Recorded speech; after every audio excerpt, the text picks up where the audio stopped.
Welcome to Talking Feds, a roundtable that brings together prominent figures from government law and journalism for a dynamic discussion of the most important topics of the day. I'm Harry Littman. It can sometimes be hard to determine whether the tides are beginning to turn, and so it was this week from Washington to Ukraine. The Department of Justice, under increasing pressure from the public and members of Congress to investigate possible criminal conduct by Donald Trump and his allies, apparently has begun to focus on the former president and his circle for their role in the January 6th violence. At the same time, a federal grand jury is issuing subpoenas to seek information about the phony electoral slates that Team Trump tried to engineer after the election in 6 states around the country. The January 6th committee referred 2 witnesses to the DOJ on contempt charges. Its mission of providing a full account of January 6th itself was made both harder and more exigent by the revelation that the White House failed to keep phone logs for over 7 critical hours on January 6th, a time when Trump was known to have been working the phones and fanning the flames. The war in Ukraine limped into its 6th week, as the parties ostensibly engaged in preliminary peace negotiations.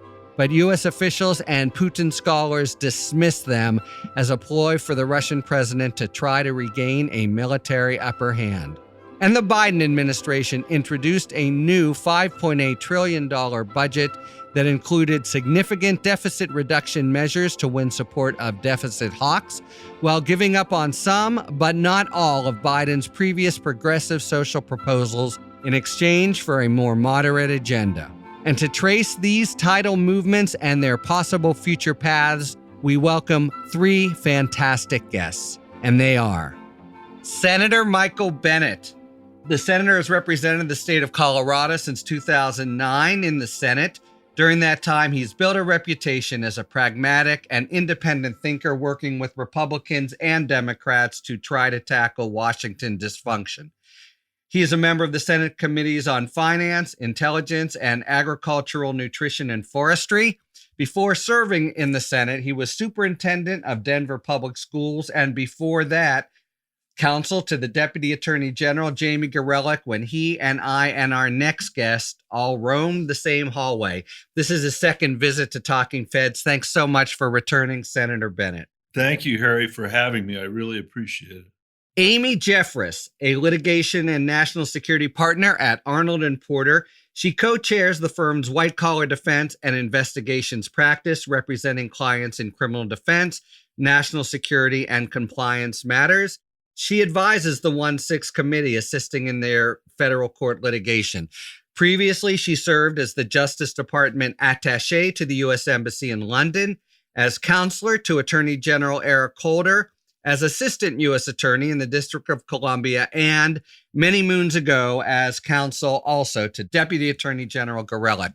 Amy Jeffress, welcome back. Thanks for joining. And I should say she occupied the office right next door to me. Exactly. Yeah. Well, I've said the same hallway, but we can draw the architecture right next door. That was great fun. Yes. Well, thanks, Harry. Always great to join you. Thank you. And someone who's never worked at the Department of Justice, but has made her reputation elsewhere. Carol Leonnig, a national investigative reporter at the Washington Post, where she focuses on the White House and government. She is the author of 2021's Zero Fail, The Rise and Fall of the Secret Service, and the co-author of 2 books with Phil Rucker, including I Alone Can Fix It, Donald J. Trump's Catastrophic Final Year, which featured in a Talking Books episode. She won a Pulitzer Prize in 2015 for her work on security failures and misconduct inside the Secret Service, and was part of a Post team that was awarded the 2014 Pulitzer Prize for revealing the U.S. government's broad surveillance of Americans. Lenig is also an on-air contributor to NBC News and MSNBC. Carol, thanks so much for joining us today on Talking Feds. Delighted to join you. All right, let's begin with January 6th. It was a pretty big week for both the Select Committee and the DOJ's broadening investigation into the efforts to undo Biden's victory. Maybe the biggest development in the week was the opinion by a district court judge in California determining, as part of a privilege dispute, that the former president more likely than not committed federal crimes.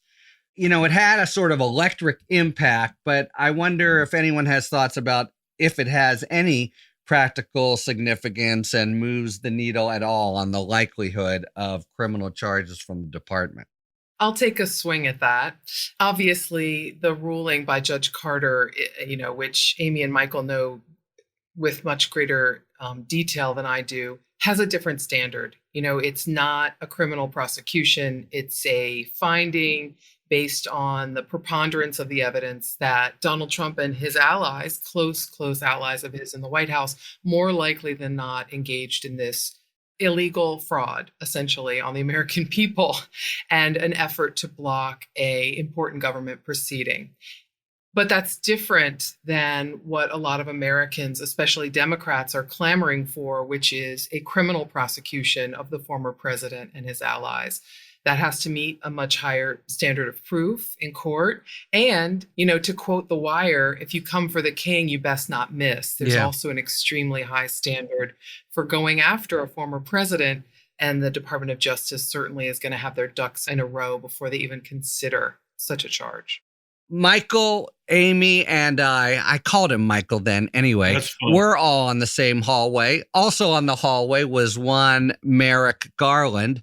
And, we have a sense of the department, but I just did want to share our salad days recollections and what we think is maybe the mindset there. Obviously can't predict, but with the Carter opinion, the pressure was increasing, including from members of the committee.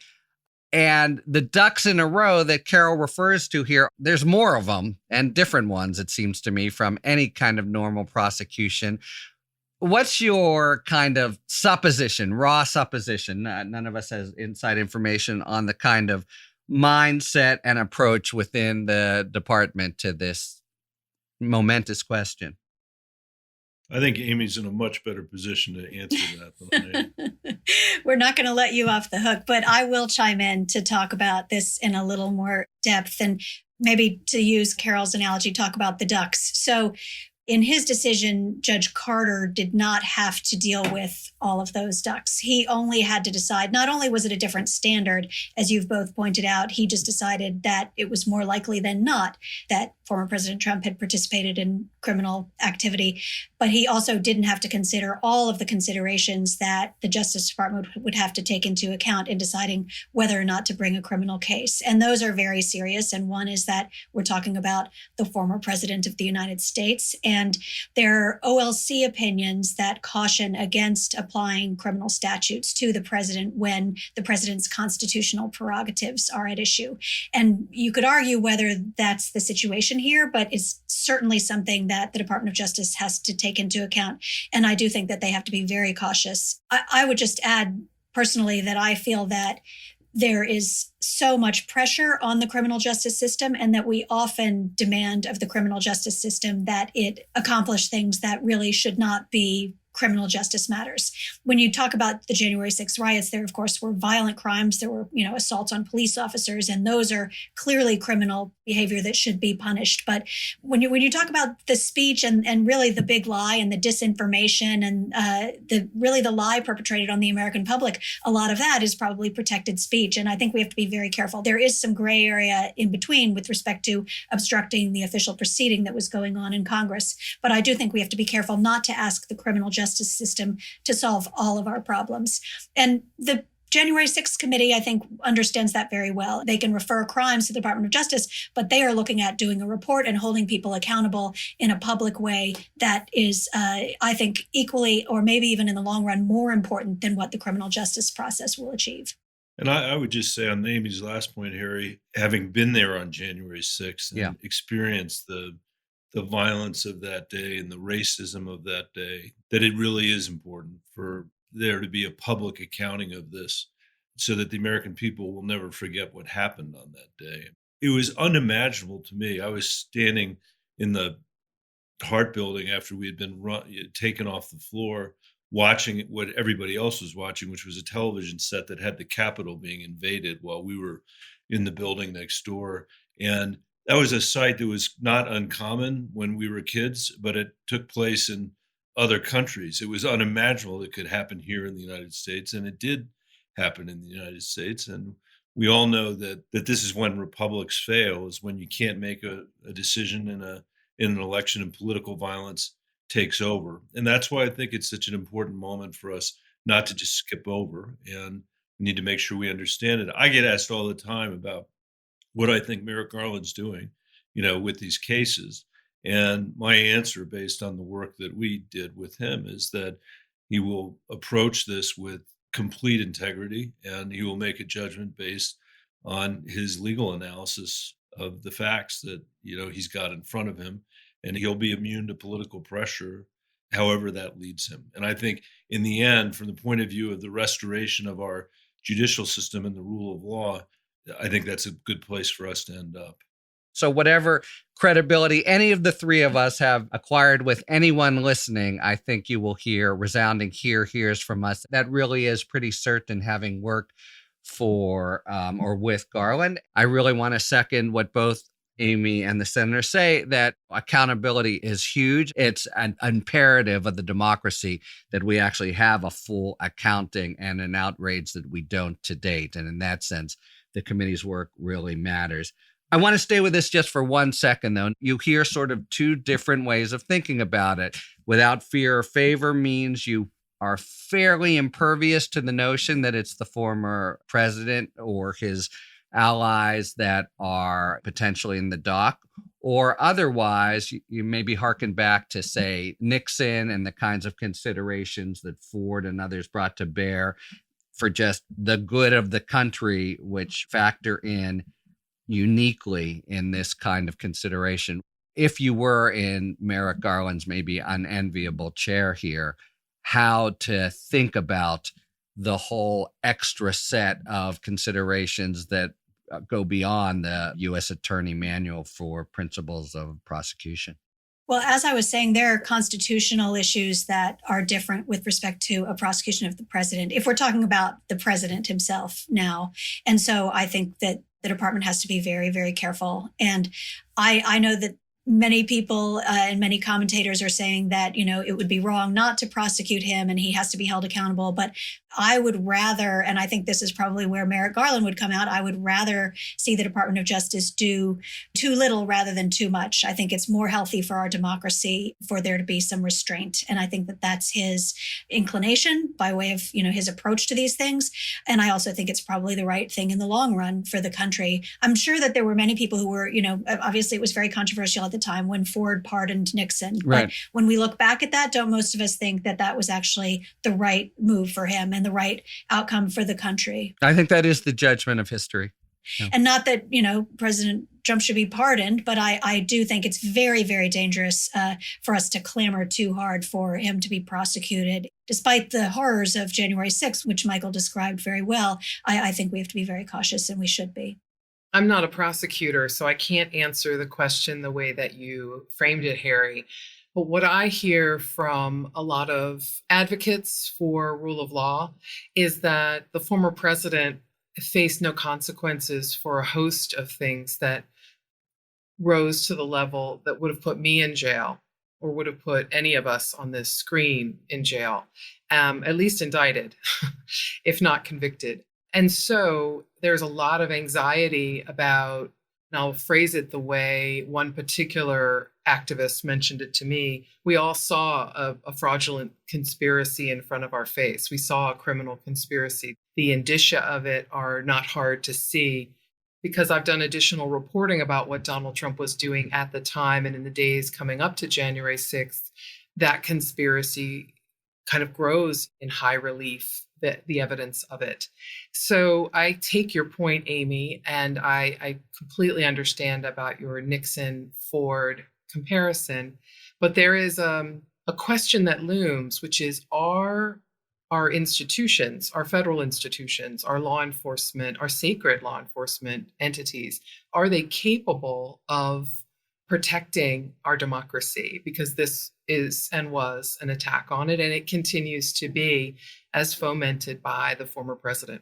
Carol, I think it's up to you, though. It's up to the press to hold the president accountable. It's up to our education system. I think there's lots of segments of society that need to be more robust in holding people accountable for this behavior. And we shouldn't just rely on the criminal justice system.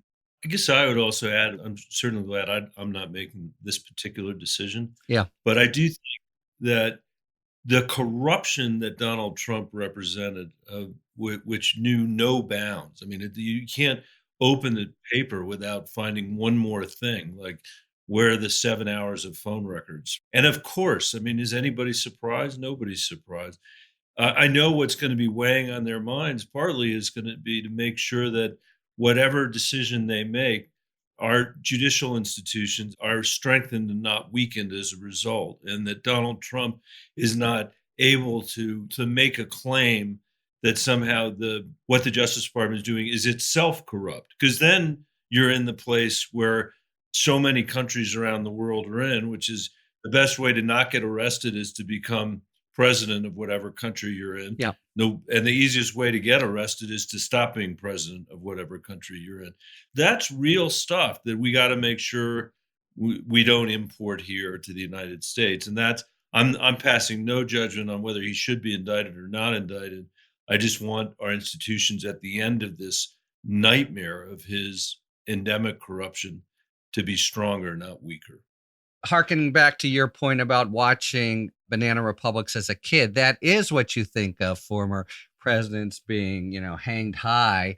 Does feel like one way of summarizing the impact of the Trump years is it kind of took us a quarter turn toward fill in the blank, say, Hungary or Brazil or whatever, and how do we stay far away? One quick PS in the developments of the week. So it had seemed as if, and that it was part of the impatience of members of the committee in particular, that the department had not cracked a file or opened anything on it. They had been only on the kind of actual ragtag insurrectionists, but now there does seem to be an investigation that includes and encompasses legislative officials, members of the executive branch, and the like. So that's an important development. Of course, it won't possibly coincide with the timing that so many people are eager to see, which is essentially coincident with the political calendar and, some big move by the midterms.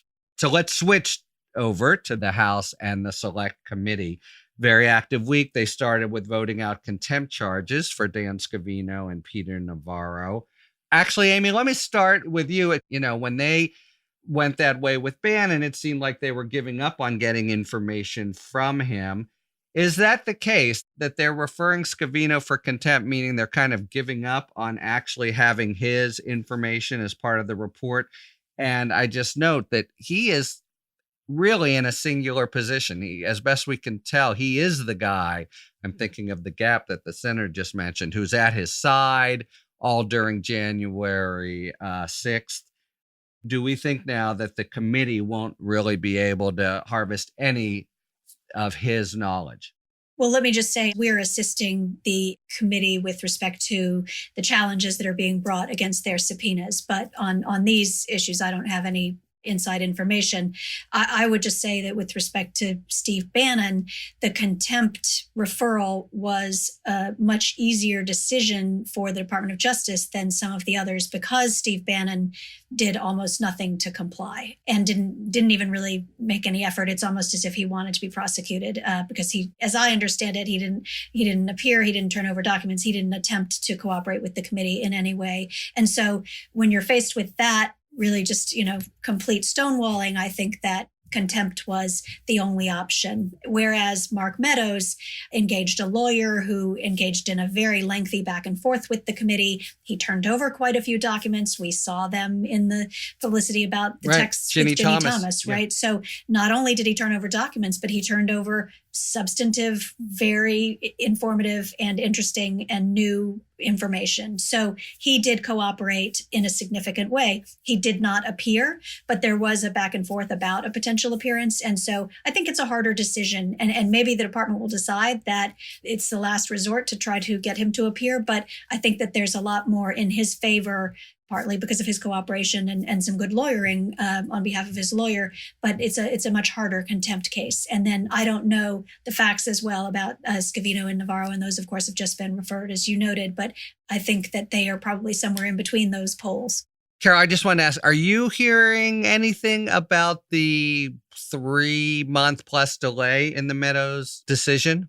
Nothing that I think will really answer your central question. I hear whispers and rumors, and those we don't put in the Washington Post. But some of what I've heard is a lot of pause about the privilege Meadows held, because it's the strongest for the National Security Advisor, and it's second strongest for the Chief of Staff and the White House Counsel. At least in practice, it has been. And so that's pretty tricky. If you can't have the private advice of your chief of staff, that is a problem. But I also think it's a huge problem not to hear what Meadows was saying to the president and doing in the days leading up to January 6th, because as we've reported multiple times, he's the linchpin between the president and others who were planning a march on the Capitol without a legal permit. The folks who had the most connection and traction and communication with the individuals who've now been charged with sedition. So you're not too many far hops from Mark Meadows with regard to January 6th.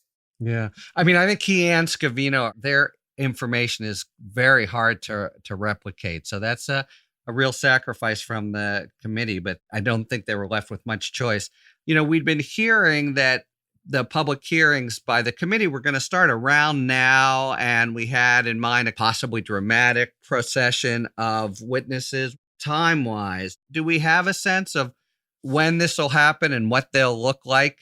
From my reporting, it's that it will be in the spring before June, and that the goal is to, really do something that Robert Mueller didn't do as well, or rather wasn't allowed to do as well, which is to present first-person witnesses and testimony that narrate this story for people. To Michael's point, people need to know what really happened, and hearing it from even non-bold-faced names, individuals, is going to be really the ace in the hands of the January 6th committee. Having those individuals, some of whom I've interviewed, describe what they saw at the shoulder of the president, what they saw at the shoulder of Mark Meadows, what they learned while riding around in cars with the protest/march organizers.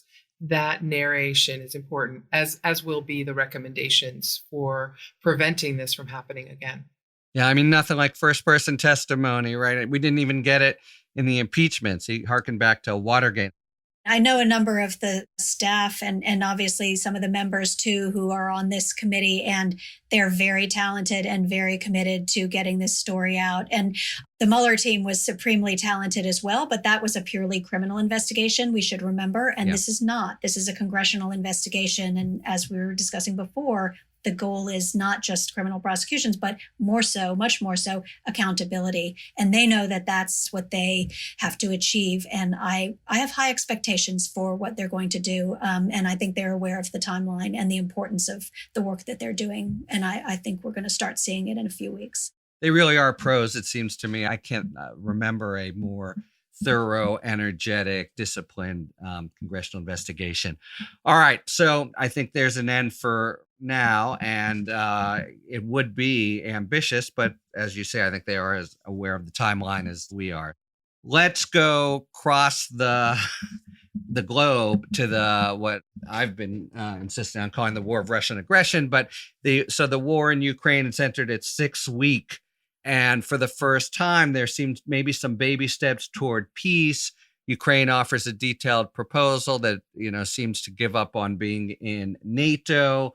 And Moscow supposedly responded with a decision to cut back military activity, especially in Kyiv and Chernihiv.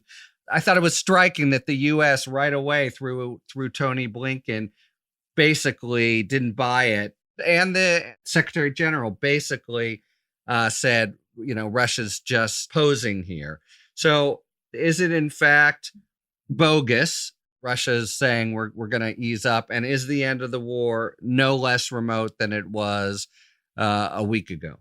I certainly, I wouldn't take anything that Putin's saying at face value at all. I think the likeliest thing that's happening is that he's still trying to win. He's still trying to destroy Ukraine. And I think that should be our assumption. It's possible that he is regrouping, and it's possible he's moving troops from one part of the country to another to help secure what he's doing in the Donbass, but maybe not. I think it's more likely to believe that he thinks he can still win and that he's going to do everything he can to win. And win means plant a Russian flag in Kyiv. Yeah. And I think it's really important for us to do absolutely everything we can do to support the Ukrainian people who have just been staggering in their bravery and their courage and in their ingenuity. It's unbelievable what they have inspired in the rest of the world. And we've got to do that at the same time that we don't inadvertently tip ourselves into World War III. And we also, having said everything that I just said, it's very important for people to remain in touch with Putin around the world, for leaders to be able to do that. If at some point there is some sort of diplomatic way to address what's going on, but I don't think that's going to happen anytime soon. And I think that our job right now is to make sure that the Ukrainians have as much capacity as possible to turn this into a quagmire for Putin. So far, it seems that way. On this tipping point notion, so Biden made a speech with 9 words or however many heard around the world. The man can't remain in power, and everyone, including other world leaders, backpedaled. But he didn't exactly withdraw it. So I'm wondering, did you see it as sort of a blunder or a calculated ploy by Biden to say that at the end? And if calculated to what end? I think it was probably Joe Biden being Joe Biden, and that I think is what it was. We're not in the business of regime change here in Russia, and we shouldn't be in the business of regime change. At the same time, it's totally plausible to me that he was making an editorial comment, which is, after this guy's done all this stuff, how can he possibly be the president or be the leader of Russia? But I will tell you this, though. Vladimir Putin, and I don't know Vladimir Putin, but I do know this about Vladimir Putin. I have absolutely no doubt that he thinks that's the plan. And whether the president said it or not makes absolutely no difference at all from the perspective. Yeah, I mean, that did come to mind. I think it was Biden's internal voice saying, oh, Lord, sitting down with the grandkids and saying, how can this guy still be running the country? Okay. Maisie, what do you think? So that's what it means. Scranton Joe, as it were, telling it straight. Exactly. Yeah. It's neither calculated nor blunder. It's Joe Biden being Joe Biden in the way that, America loves him for it. How can this man be in power? Isn't that what we're all thinking? And I think that the administration did the best it could to tamp down the foreign policy consequences successfully. I think it was from the heart, and that's the way I took it. I would disagree ever so slightly with something I think you said, Harry, which is that there is no consequence. I know the White House was losing their mind about that remark, not because they felt it made him look like a bumbler, but because they did not want to communicate anything more or less than their organized statement. And they didn't want to freak out other world leaders about what exactly we were trying to telegraph. And that seemed like a telegraph, right? But it just wasn't. It's a good point. I mean, definitely the French, Macron seemed that he was unnerved by it. I want to double back for a second to Putin. And there are reports this week that he is actually being misinformed about the progress both in the field and of the bite of the sanctions, because he's surrounded by such yes men who are scared to tell it to him straight. That seems like a really dangerous spot for the leader of a wartime country to be in. Well, I think that's why he made this terrible decision to begin with, Harry. I think it's because he sits on top of a totalitarian society. He's the totalitarian.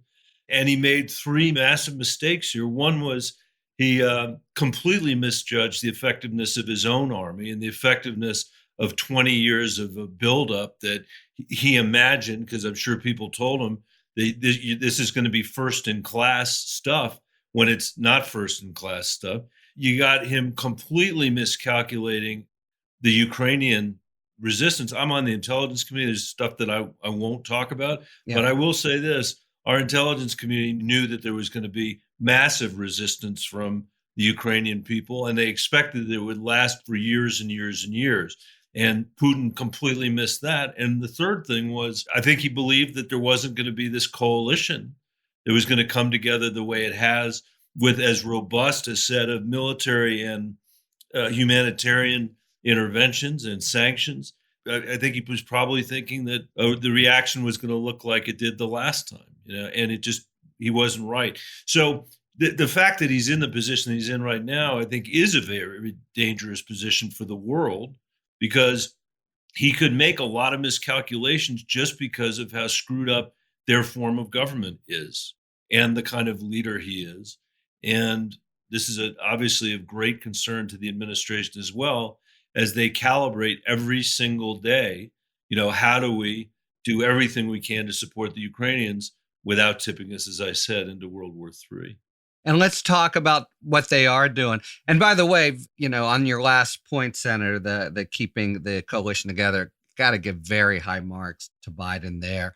Maybe I could stay with you, because you, along with Senator Portman, introduced a bill this week, the Relief for Ukraine Act. Can you give us the sort of quick account of what it is and why you're doing it? Sure. It's very simple. DOJ is setting up its ability to be able to seize the assets of the folks that have been sanctioned, and the billionaires is the easiest way of thinking about that. And what Rob Portman and I are saying is that all of the proceeds of those actions, those seizures, should benefit the reconstruction of the Ukrainian country and the Ukrainian people. And it's a reminder, unfortunately, of how long this is all actually going to take. But I hope we can pass it. I think we'll have broad bipartisan support for it. Mm-hmm. Let's do a closeout. You've mentioned now twice the anticipated length of this. So Biden promises another $500 million in aid this week to help the country maintain services. No-fly zone, no going over. So are we pretty well committed to these periodic aid packages from now to what you've described as possibly months or even more? It starts to get to be a pretty price tag, yeah? Yeah, but look, I think we need to understand what happened here. This obviously was an attack, first and foremost, on Ukraine. And the Ukrainian people, as I said, have inspired the rest of the world. I mean, my office, I'm certainly hearing from people all over Colorado who are saying you need to do everything you can do to support the Ukrainian people. That's not a result of great coalition building. That's not a result necessarily of great political leadership here. That's the result of people being inspired by what the Ukrainian people are doing. And I very much view what Putin has done as not just an attack on Ukraine, but an attack on democracy, and I believe he completely miscalculated the momentum at the back of totalitarianism and the momentum at the back of authoritarianism. I think the Chinese, who are wrestling now with major issues around COVID, are having to rethink some things along those lines as well. This is a moment for us, I think, to recommit to our own democracy and democracies around the world. And one way to do that is by continuing to support Ukraine. Another way to do that is by making sure that our democracy is strong and that we come out of the near-death experience that we faced with Donald Trump's presidency, with his election, the fact that he got more votes the second time than he did the first time, what happened on January 6th, all of that recommitted to an era where we're going to make our democracy stronger and in the end pass something off to our kids and our grandkids that we could be really proud of. That would be an exciting outcome for all of this. That's all very well said. To your point, Harry, about pretty price tag, former Ambassador Marie Yovanovitch, who recently has published a book about her experiences and was sort of savagely ripped from her job as Donald Trump, then president, hoped to get dirt on Biden in the weeks before the election. She has argued for the no-fly zone for humanitarian purposes and also on a budgetary purpose. Others have said it's going to cost a lot less for America and Europe the Marshall Plan, essentially, for Ukraine, that price tag is going to be a lot lower and a lot less painful if we are preventing mass evacuations of cities and the rumbling of all sorts of metal on different kinds of Ukrainian cities. It's going to be less costly in many, many ways for us to do something more than what we're doing now. I'm not an advocate for either position, but I thought it was important to say what the former ambassador has advocated for. What Michael said about, the people of Colorado caring about this and being inspired by the Ukrainian people, that is a global phenomenon, not just within the Colorado and the United States. But I was in London shortly after the invasion began. And in London, you feel it a lot more than you do in the United States because of their experience in World War I and World War II and just being that much closer to Ukraine. And people there are very tense, but united in support of the people of Ukraine. And I think for the United States to have that pervading our population, I think is terrific, but I think it's a global phenomenon. And I really did feel that, the British public and throughout Europe, people are really united to support Ukraine and are going to pay those costs, Carol, that you just talked about, to do that. As tragic as it is to see what's happening in these cities, it is very heartening to see the global support for the Ukrainian people and the support within the United States for them as well. That's remarkable. I mean, we're talking about 80 years, right? Because you're saying there's a sort of cultural resonance of this is their finest hour and bombs over London in 1941 that is actually animates the British spirit to support Ukraine. Is that right? Absolutely. That's still very real.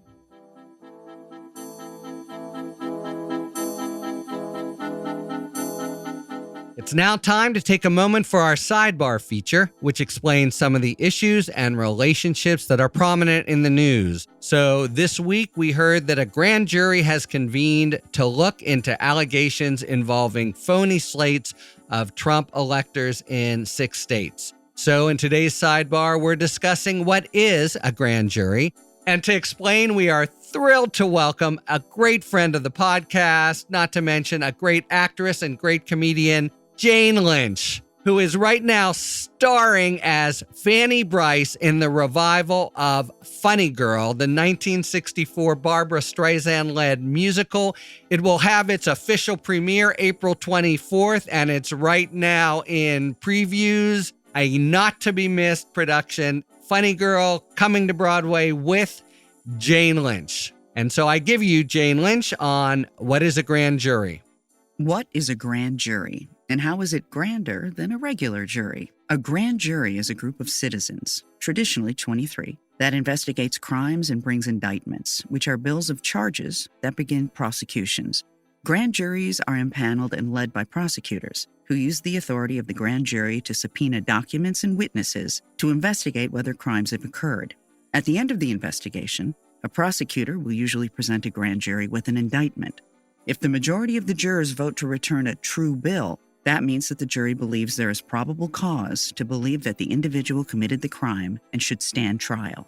The use of the grand jury dates back hundreds of years and was recognized in the Magna Carta in 1215. The framers of the Bill of Rights believed that grand juries served an important check on the powers of government by requiring a vote of ordinary citizens before a defendant could be formally accused of serious crimes. The Fifth Amendment includes this protection. No person shall be held to answer for a capital or otherwise infamous crime unless on a presentment or indictment of a grand jury. Grand juries typically sit for much longer than regular juries. Federal grand juries usually sit for 18 months, 1 day per week, and can be extended if needed. Grand juries are usually impaneled to investigate and, if needed, indict all serious crimes occurring during its tenure. But sometimes, if an investigation is particularly resource-intensive, prosecutors will convene a special grand jury that works on that matter only. A grand jury is called grand because with 23 jurors, it's bigger than a regular jury. Regular juries are also called petit juries, from the French word for small. So it is fair to say that a grand jury is usually 11 people grander than a regular jury. For Talking Feds, I'm Jane Lynch. Thank you so much, Jane Lynch, for that explanation. Again, be there. Funny Girl Revival starring Jane Lynch, premiering April 24th on Broadway. And as everyone knows, but just to mention, Jane Lynch is also a winner of 5 Primetime Emmy Awards, 2 Screen Actor Guild Award, and a Golden Globe, and is perhaps best known for her role as Sue Sylvester in the musical television series Glee. Can also be seen in 2.5 Men and The Marvelous Mrs. Maisel, as well as movies such as The 40-Year Virgin and Talladega Nights.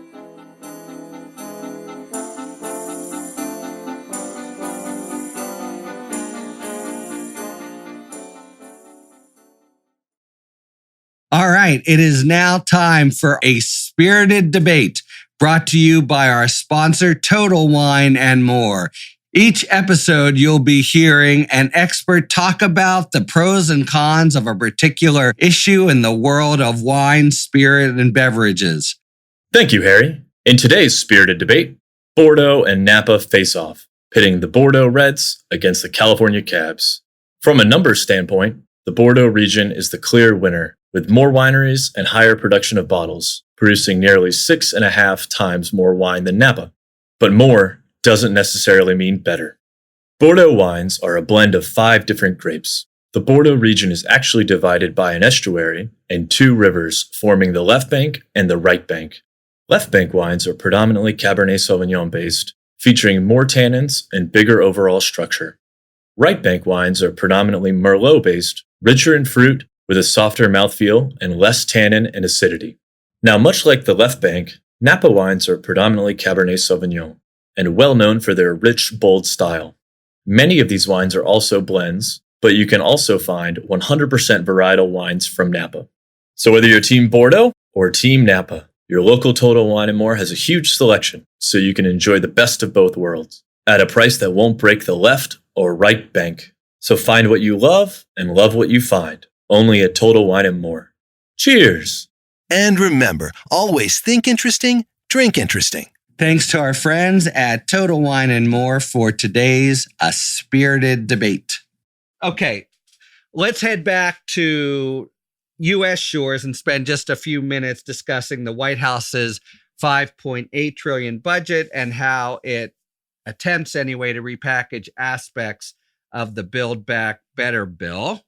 So for starters, it is billed as bipartisan and centrist. That's the conventional wisdom. Accurate? I think we should start with the politician on the panel. Well, not just the politician, the pragmatic centrist. First of all, let me just say, I think that he actually has some accomplishments that matter to the people in my state, and I think matter to the country going into this budget. One is the bipartisan infrastructure bill that has been, I can't tell you when you live in a place like Colorado how important it is. This lack of investment for generations is now being addressed. We had the postal reform bill, which also was bipartisan, which matters a lot to rural areas in my state. You've got the appropriations bills that we just passed, which are not another of an endless continuing resolution, but actually has real priorities that reflect what lawmakers are trying to do. And now, before you get to the budget, the chance to pass this, I don't remember what it's called now, but the China Competes bill, the semiconductor, ORIN, and other legislation. Yeah. These are all important accomplishments that when I was chairing the Democratic Senate Campaign Committee in 2014 and we were completely wiped out, we didn't have anything like that stuff. We haven't dwelled on it. We haven't discussed it. And I think in the context of that happening, the president's budget, I haven't looked at it in great detail, but directionally, it makes sense to me that he'd be making the changes that he's been making. I've always said that I don't think there's anything progressive about piling up mountains and mountains and mountains of debt on the American people because we're constraining the next generation's choices. And we have had, unfortunately, as a result of the Great Recession and as a result of COVID, we've had to put the country in not an ideal fiscal condition. So I at least appreciate the nod in this budget toward some notion of fiscal sustainability. And some things that are certainly going to attract the progressive interest. I was actually very buoyed to see the mental health care. It's massive. In Colorado, the effect of COVID, especially among young people, the mental health issues in rural parts of the state are just tremendous. In his State of the Union, where he got the first bipartisan standing ovation that I can remember in a long time in that chamber, the last thing he talked about was this unity agenda that's reflected in the budget, and mental health is a big piece of that. And it is at the very top of the list of people out here. All right, let's talk about the other side then. The conventional wisdom, I guess, also is that Manchin, the emperor of West Virginia, needed more deficit reduction. So a pretty striking proposal here that's, a 20% tax on all households worth more than $100 million. Can it keep all 50 Democrats on board? And I guess starting with Manchin himself? My Washington Post peers are so much more savvy on this topic than I am, the people who cover Congress and the White House, but they believe that it's possible, that it's conceivable. The senator's absolutely right about the general arc of this bill now. It's important to reflect how much Manchin has reshaped it, how much it has been tailored to him and to woo him. And then it also is important to note that it's about the midterms. I mean, this is a president who wants to pour a big old bucket of cold water on Republicans who try to stump in their states by saying, as former Donald Trump said, like 2 weeks into Joe Biden's term, Joe Biden is ruining America. He wants to pour cold water on the claim that this is a person running up debt for future generations, pour cold water on the idea that he's soft on crime, that he's in league with the defund the policers, and just silence that kind of rhetoric that can, of course, be exaggerated and hyperbolic, but can be based on a kernel of truth. And so he's trying to take away the kernels, and that is accomplished in this budget in large measure. I just want to say one thing about, will the revenue hold in this package? The president submitted a really serious revenue proposal in the reconciliation package.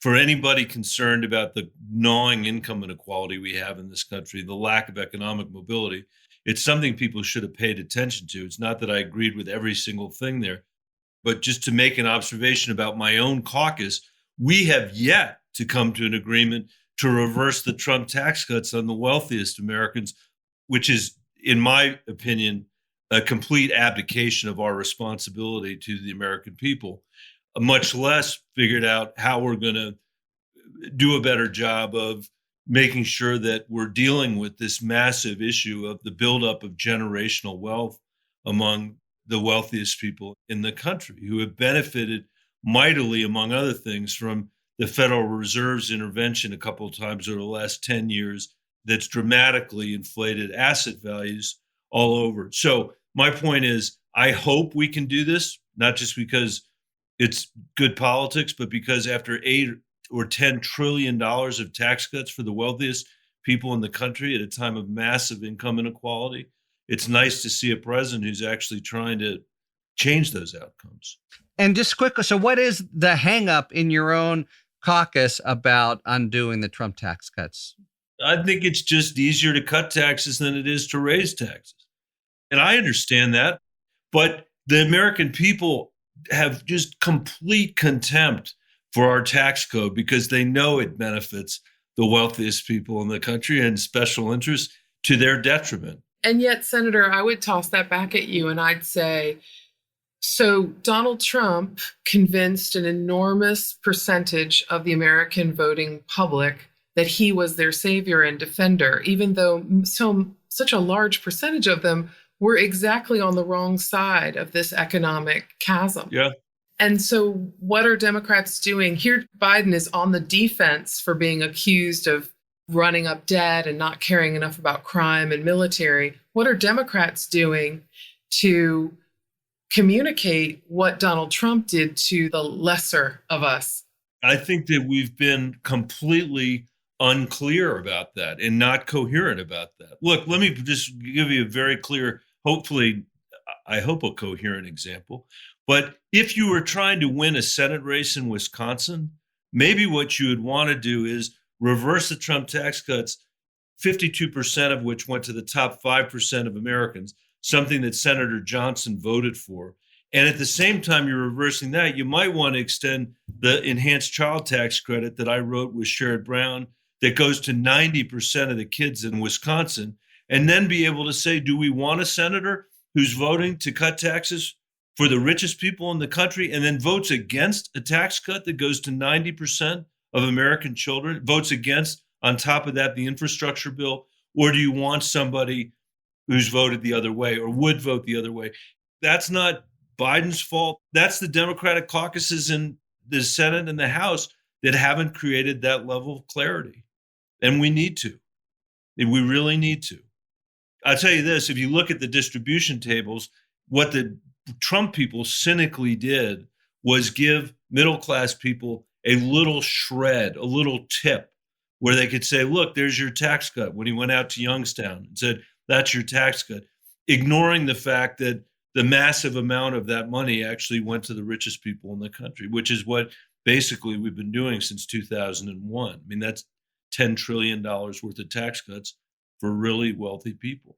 We just have a minute or two for our final feature of Talking 5, where we take a question and each of us has to answer in 5 words or fewer. All right. So the question is, would you charge Will Smith with battery? Everyone's calling it assault, but it is in fact battery, not assault. That's for the lawyers here. Would you charge Will Smith with battery? Can I start with the former prosecutor here? Sure. The victim might say no. Way to go with the 5 words, Amy. You really prepared. Not my specialty. I think we should just follow Amy's lead in all of these matters. I'll say too big and too small. All right, we are sadly out of time. Thank you very much to Amy Jeffress, Carol Leonnig, and Senator Michael Bennet. And thank you very much, listeners, for tuning in to Talking Feds. If you like what you've heard, please tell a friend to subscribe to us on Apple Podcasts or wherever they get their podcasts.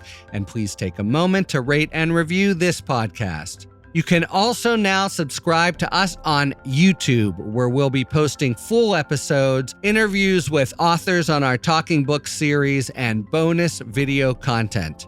A reminder that we're also available on the Spectrum News app, which provides local stories, weather, and information that matter to you and your community. Download the Spectrum News app on your Apple or Android device. You can follow us on Twitter at Talking Feds Pod to find out about future episodes and other Feds-related content. You can check us out on the web, talkingfeds.com, and you can look to see our latest offerings on Patreon, where we post discussions about special topics exclusively for supporters, like the discussion I had with criminologist Richard Rosenfeld that we posted just a couple days ago about the alarming spike in murder statistics starting in 2020. Submit your questions to questions@talkingfeds.com, whether it's for 5 words or fewer, or general questions about the inner workings of the legal system for our sidebar segments. Thanks for tuning in, and don't worry, as long as you need answers, the Feds will keep talking. Talking Feds is produced by Mal Meliez, associate producer Olivia Henriksen, assistant producer Matt McArdle, sound engineering by Adam Macias. Rosie Dawn Griffin and David Lieberman are our contributing writers. Production assistance by Rhea Cohen-Gilbert, Kalena Tano, and Emma Maynard. Thanks very much to Talking Feds favorite Jane Lynch, soon to debut in the revival of Funny Girl on Broadway, for explaining the grand jury in our sidebar segment. Our gratitude, as always, to the amazing Philip Glass, who graciously lets us use his music. Talking Feds is a production of Dolito LLC. I'm Harry Littman. Talk to you later.